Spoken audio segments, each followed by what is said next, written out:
Dando continuidade à primeira jornada de pesquisa, extensão e memória da FAETEC, no mesmo link do YouTube, nós teremos agora a apresentação do professor Ernesto Chaviro, da Universidade de Moçambique.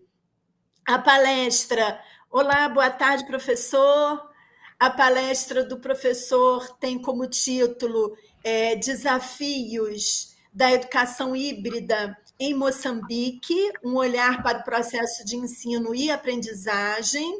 O professor Chaviro é mestre em Ciências Políticas e Estudos Africanos pela Universidade Pedagógica, licenciado em Ensino de História na Universidade Pedagógica, e nesse ano, 2023, o professor está atuando como coorganizador da Conferência Internacional da Unesco, intitulada Das Heroínas da Luta de Libertação da África Austral, dentre tantas outras titulações e atribuições profissionais. Muito obrigada, professor, por ter aceito aqui nosso convite. É um prazer muito grande a sua presença aqui na nossa jornada.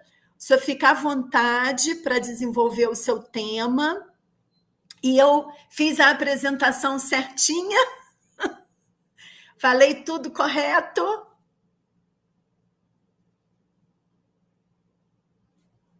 Olá, professor.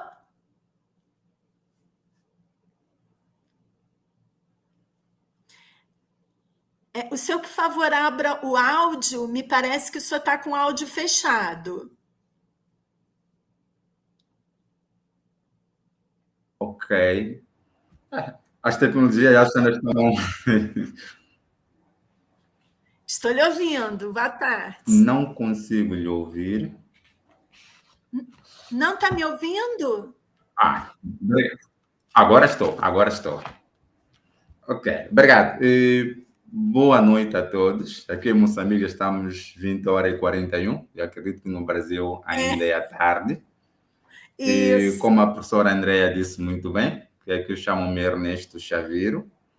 E, de facto, não é de alongar, não é de voltar a me apresentar, porque a professora já o fez. Eu proponho, de facto, apresentar este tema, que é Desafios da Educação Híbrida em Moçambique, mas um olhar para o processo de ensino-aprendizagem entre os anos 2015 e 2022. O 2015, isso tem a ver muito mais com a conjuntura do país, porque em 2008, 9, 10, temos a introdução do novo currículo, isso foi no final de 2009, currículo este que vai dar uma certa autonomia para o ensino superior. E em 2018 também temos uma narrativa muito interessante, uma narrativa nova, que temos uma reforma com uma lei para o ensino, com uma nova lei para o ensino secundário. Estamos a falar do novo Sistema Nacional de Ensino, do qual vai preconizar 3 ciclos. Estamos a falar de primeira classe ou pré-primária. Depois temos o ensino primário, que vai englobar as 4 primeiras classes, de primeira a quarta. Temos o secundário, que foi da quarta à nona. Depois temos o secundário do segundo ciclo, que é o pré-universitário, nesse caso, que seria da 10ª à 12ª. Então, este é um período novo, que estou com esse novo paradigma no Sistema Nacional de Ensino. Por isso que acabei cingindo minha pesquisa exatamente neste período de 2019, porque foi o período de implementação deste novo currículo do ensino secundário geral.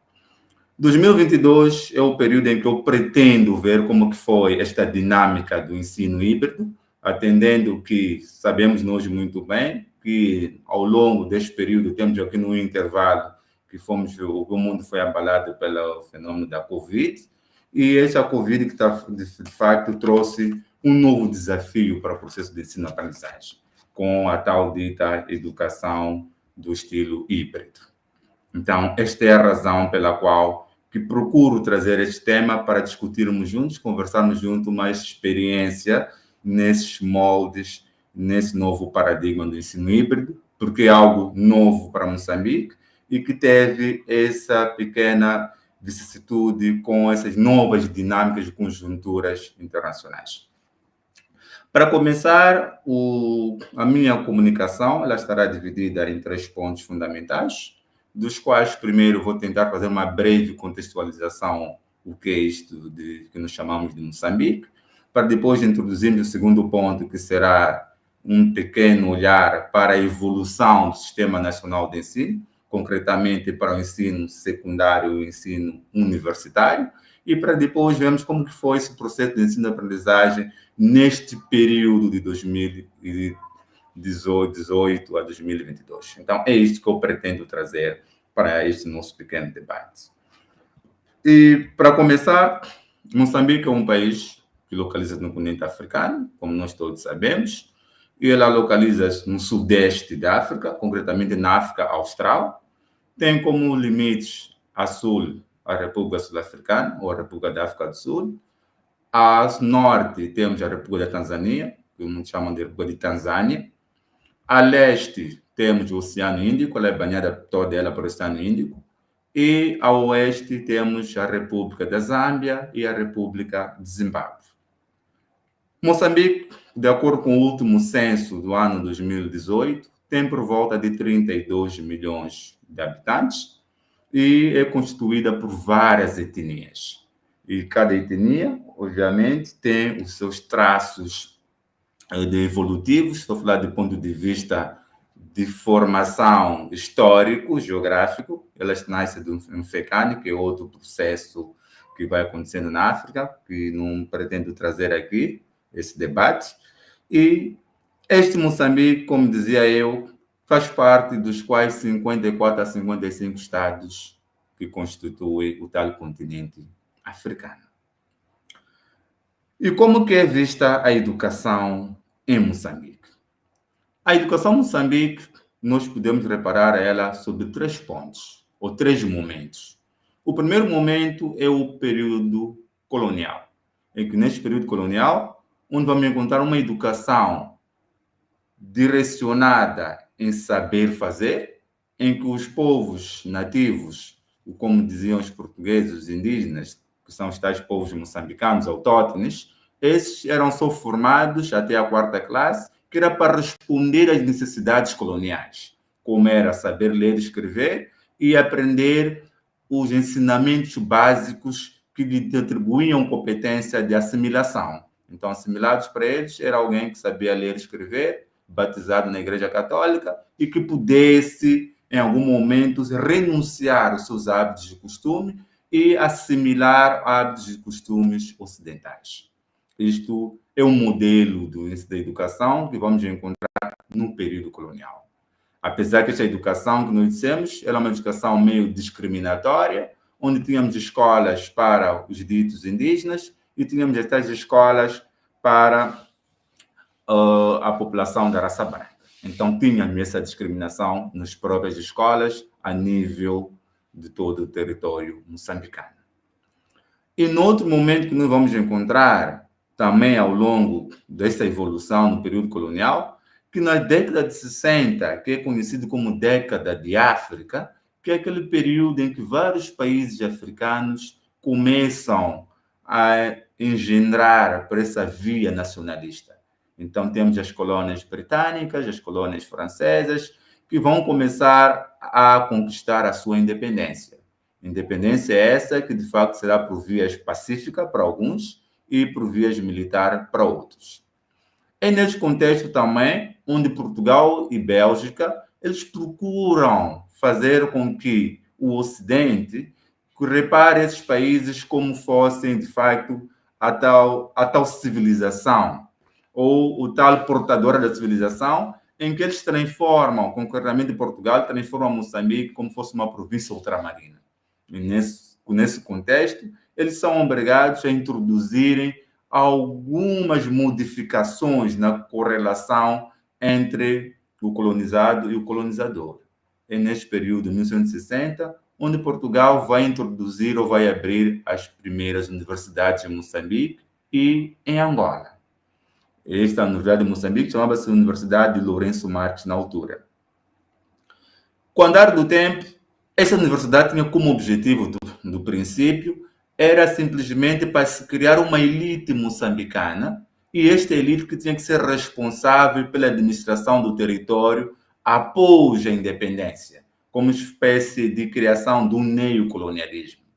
Só que acontece é que com a abertura dessa universidade, os guerreiros moçambicanos, ou o povo moçambicano, em vez de estar nas universidades para poderem cursar, eles estavam nas matas lutando para a sua independência e os outros estavam na diáspora estudando ainda mais nas universidades ocidentais para adquirir competência para se juntar a esses movimentos nacionalistas. Então, este objetivo português, neste primeiro período, ela frustrou-se, não alcançou os seus objetivos, os seus intentos, por causa de esta conjuntura em que os moçambicanos estavam mais preocupados para a luta pela sua independência do que ir para as tais universidades para se formar, para serem alguém que pudessem ser marionete dos portugueses. E outro momento que nós vamos encontrar na evolução deste processo educativo, vamos encontrar em 1975, quando o país torna-se independente. Com a independência de Moçambique, vamos encontrar dois momentos. O primeiro momento é que Moçambique, em 1977, após a conquista da sua independência, em 77, no terceiro congresso, ela identifica-se como um partido de orientação marxista-leninista. Então, ela passa a ter uma economia centralizada. E com esta economia centralizada, que são os tais ditames do marxismo-leninismo, então temos lá a introdução no sistema educativo, que é do novo paradigma, que era um paradigma de formação de um homem novo. E o homem novo era um homem patriota, um homem amante da pátria, e o homem que podia trabalhar em prol ao desenvolvimento do país. Então, aqui temos, em algum momento, o universalismo como uma nação que sobrepunha-se sobre o individualismo. Então, o homem não se formava simplesmente para a sua auto-identidade ou autoformação, mas sim preocupava-se em formar-se para trabalhar em prol do desenvolvimento do país ou da nação.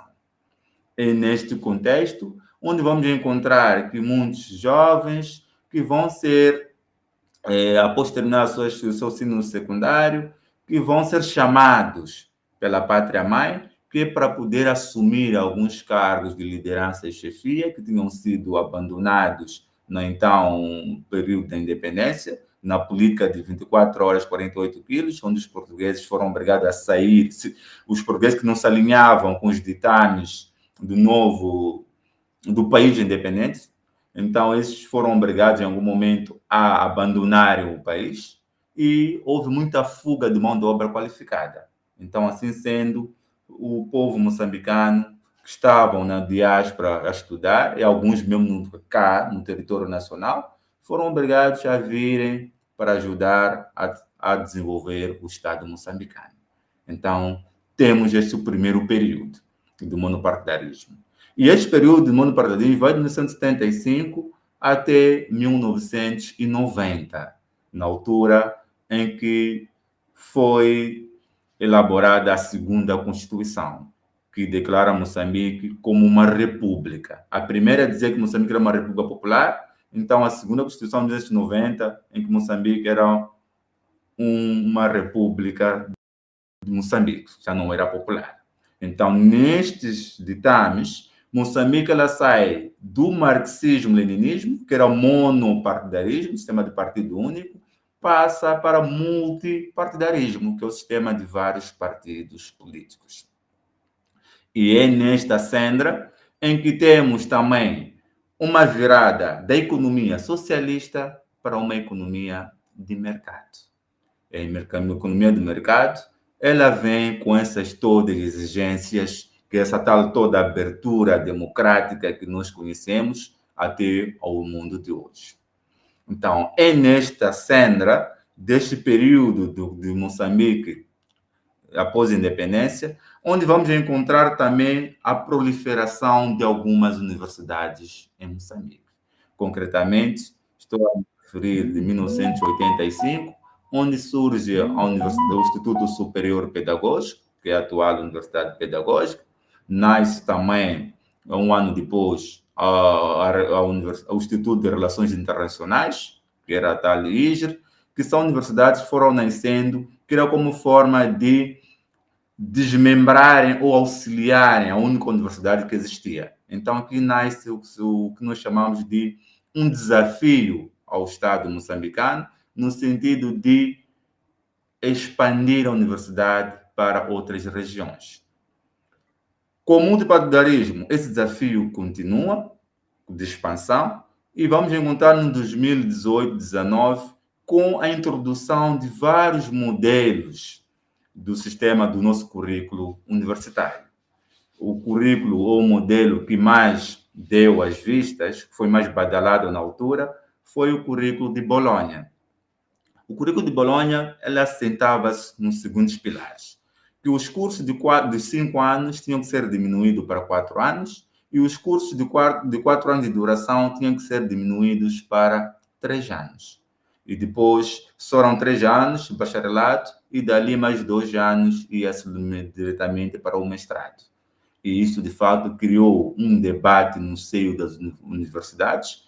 Isto marcou, de fato, uma certa autonomia ou distanciamento das universidades daquela amarra política. Porque no período do monopartidarismo, encontramos que essas universidades tinham que responder aos desafios políticos vigentes do regime. Então, com o multipartidarismo, já começa a nascer essa certa abertura, onde as universidades começam a se afirmar como o centro democrático, o centro de investigação e o centro que vão trazer soluções a alguns problemas do país naquele exato momento, naquele período, naquela conjuntura. Então, é neste contexto onde encontramos, a partir deste ano, 2009, a proliferação de várias universidades. E esta proliferação de universidades em Moçambique, ela também teve o seu preço, porque temos o aumento de universidades, de 10 para 42 universidades, de 10 mil estudantes do ensino superior para 132 mil estudantes do ensino superior, e isso tinha, de fato, a sua parte negativa, porque este boom, ou esse crescimento das universidades e dos estudantes universitários não era acompanhado com a qualidade do ensino. Então, isto em algum momento começou a suscitar novos debates no seio da sociedade moçambicana, em que um dos discursos do presidente na altura, o presidente Armando Guebuza, teria dito que tínhamos que fazer uma educação ou criar um ensino superior de qualidade e também expandir essa universidade para o distrito, porque é lá no distrito onde temos também o maior número de população. Então, começou-se a criar, a partir de 2009, com a lei de 2009, que começou-se a criar uma espécie de uma umbrella em que a qualidade e a expansão tinham que andar de mãos dadas. É nesta senda onde vamos encontrar algumas universidades que vão nascer e que começam a nascer também alguns conselhos de qualidade no seio do Ministério da Ciência e Tecnologia, que vai ser responsável pela fiscalização da qualidade do ensino nessas universidades. E como eu dizia anteriormente, que esse desafio de expandir universidades para os distritos também tinha um outro condicionalismo, porque nesses distritos, em algum momento, introduz-se o tal sistema de aprendizagem do ensino híbrido. Ensino híbrido este que nós chamávamos na altura, do ensino à distância. E neste ensino à distância, onde o estudante ou o docente, primeiro, fornecia o material ao estudante, e o estudante tinha que produzir o material, tinha que exercitar-se com o material, e depois tinha-se 2 dias em que tínhamos aulas online, onde o estudante tinha que apresentar as suas dúvidas, as suas demonstrações dos exercícios entregues pelo docente, e na persistência das dúvidas, o docente tinha que se deslocar ao distrito para dar aula presencial. Então, é aqui onde começa aquilo que nós hoje chamamos de ensino híbrido em Moçambique.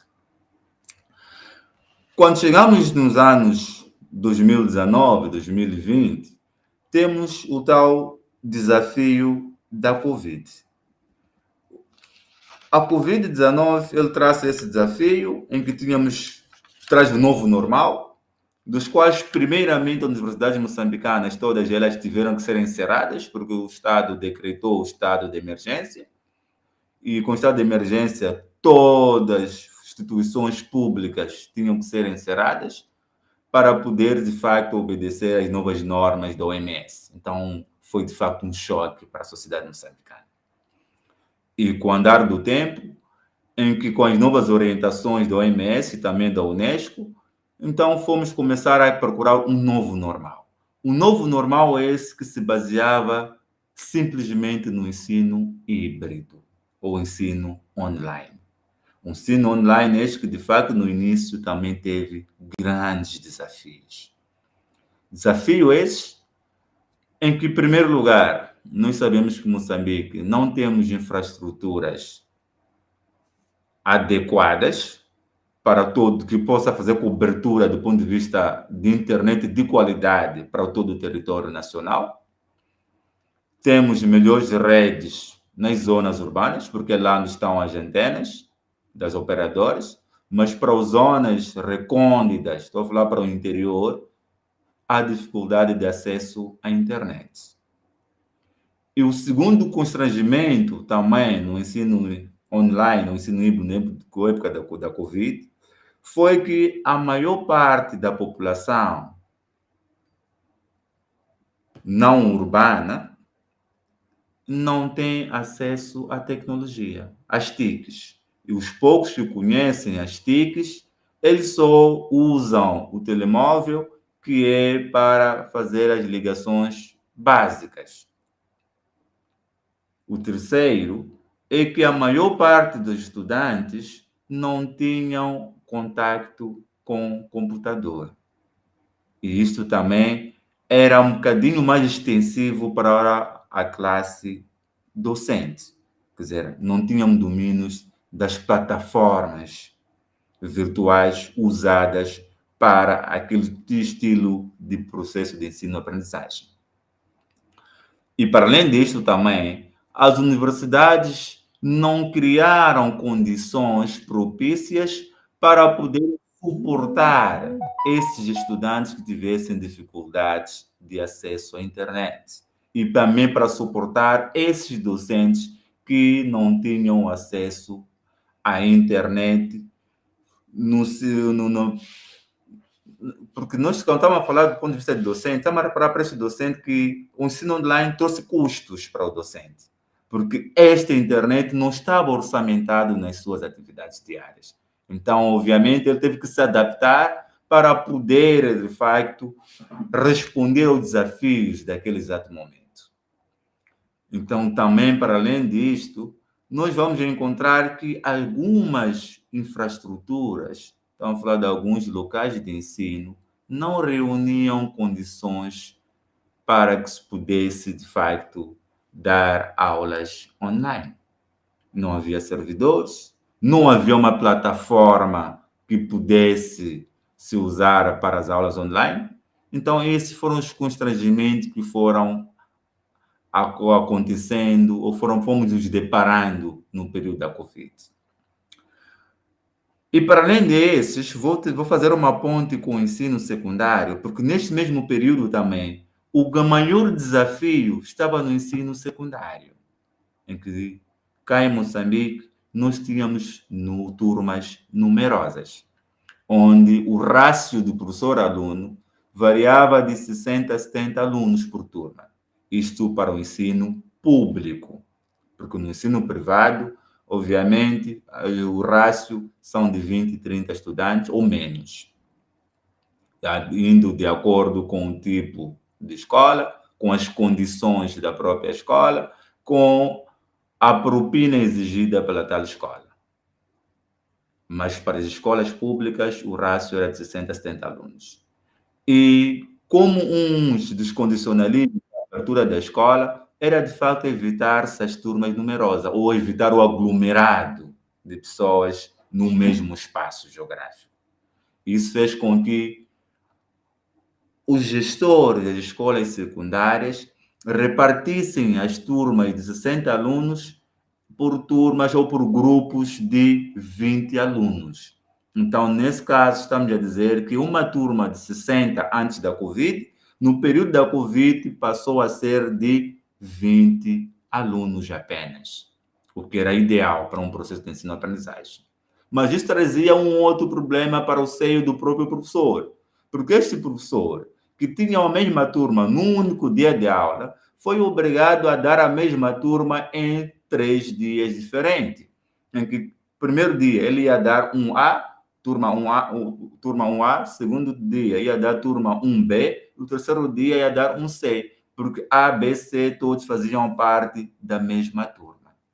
Então, começa aqui, de fato, este desafio que a Covid foi trazendo para o período, para o ensino secundário. Para o ensino primário não trouxe grandes constrangimentos, porque simplesmente o Estado encerrou as turmas do ensino primário. Então, ensino secundário, como já eram ligeiramente crescidos, então partiu-se do princípio que os estudantes já tinham noção de autodefesa ou autoproteção, que estava a falar de higienização, aquele processo todo que era recomendado naquele período. Agora, o que me traz com que eu trouxesse esse tema é do período após Covid.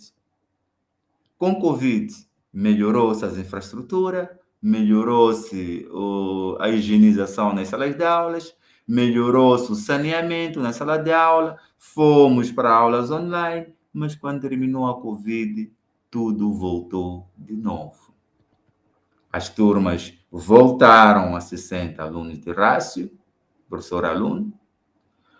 O ensino presencial voltou e o novo desafio para o novo normal foi, de fato, um ensino híbrido, em que, até hoje, nas nossas universidades moçambicanas, temos as aulas presenciais, que vão de segunda ao longo de toda a semana, com exceção de quartas-feiras, que são dias dedicados ou direcionados para aulas online, que é ali onde o professor vai monitorar as atividades deixadas na sala de aula, onde os estudantes vão apresentar as suas dúvidas, onde acontece essa interação virtual entre o professor e os estudantes.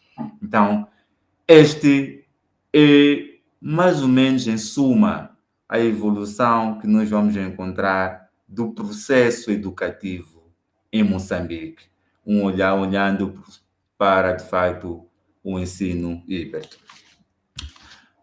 Em jeito de considerações finais que eu posso cá trazer, é que o ensino híbrido, de fato, foi de suma importância para o processo de ensino-aprendizagem, pois proporcionou maior interação entre os docentes com os discentes e melhor, ele trouxe, de fato, um cenário novo no processo de ensino-aprendizagem. Mas este ensino híbrido, ele também trouxe os seus desafios. Desafios esses relacionados com a tecnologia, com o domínio das TICs, com a construção de novas infraestruturas que pudessem suportar a qualidade só referida à rede, nesse contexto. Para as escolas, o governo foi criando novas infraestruturas, ou como o caso de salas de informática equipadas, para aqueles estudantes com dificuldade, que não têm acesso, estudantes carenciados, que não têm acesso a essas plataformas virtuais, eles poderiam acompanhar essas aulas a partir da sala de informática das instituições do ensino. Essas foram algumas saídas encontradas pelo Estado, pelo governo moçambicano, para tentar colmatar esse déficit de acesso à tecnologia.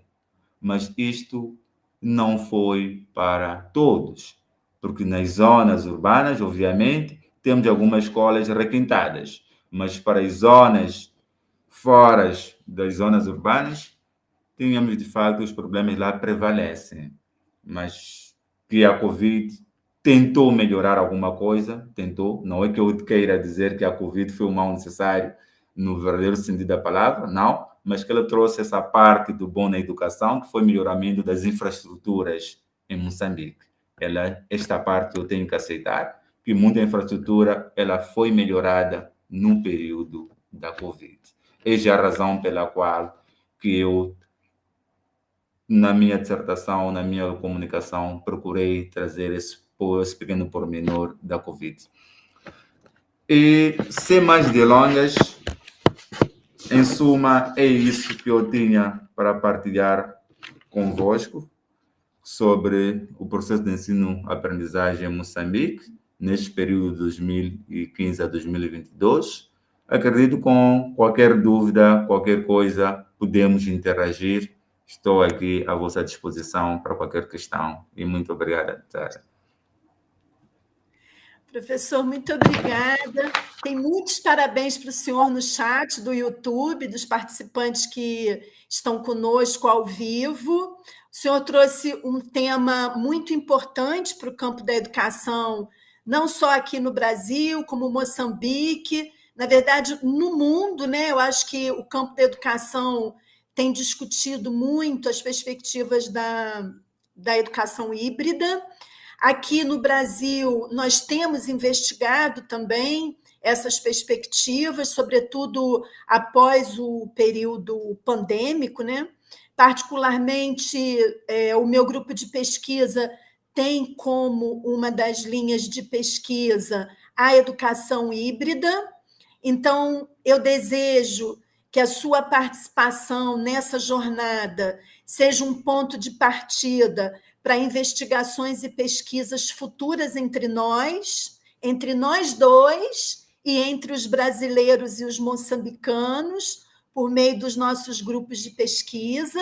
Eu agradeço muito a sua participação na primeira Jornada Internacional de Pesquisa, Extensão e Memória da FAETEC e esperamos também contar com a sua presença em outras oportunidades. Muito obrigada, professor. Muito obrigado eu, professora, pelo carinho e pelo espaço concedido para tentar trazer essa experiência desse lado de cá do Índico de Moçambique para os irmãos lá para o Brasil. De facto, estou agradecido e meu muito obrigado. Espero compartilhar ou participar das próximas ocasiões. Qualquer coisa, estamos juntos e é só contactar. Muito obrigada. Faço agora o encerramento da primeira Jornada Internacional de Pesquisa, Extensão e Memória, com o tema geral sobre os processos de construção do conhecimento e as discussões epistemológicas em educação, gestão e tecnologia, em nome da diretora da Educação Superior, da Fundação de Apoio à Escola Técnica, FAETEC, a professora Renata Assunção, e em meu nome, agradecemos a todos os palestrantes, participantes que estiveram conosco ao vivo, os que virão depois assistir no YouTube. Um agradecimento muito especial ao professor Crisamon Cavalcante pela transmissão do evento, pela parceria na organização das atividades da jornada. Muito obrigada, Crisamon. Agradecemos também a Solange Cruz, Natália Neves, Thales Vandré, Margarete Gonçalves, Jamara Cardoso, integrantes, pesquisadores do Grupo de Pesquisa Formação de Professores e Tecnologias Educacionais, o FORPROTEC, pelo apoio na organização, pela interação no chat do YouTube. Também, em nome da Diretoria do Ensino Superior da FAETEC, e em meu nome, agradecemos a Assessoria de Comunicação da FAETEC, a ASCOM, e agradecemos a Unifaetec pelo apoio e engajamento no evento. Muito obrigada a todos pela escuta. Agradecemos aos participantes e a primeira jornada internacional de pesquisa, extensão e memória da FAETEC está encerrada. Até a próxima.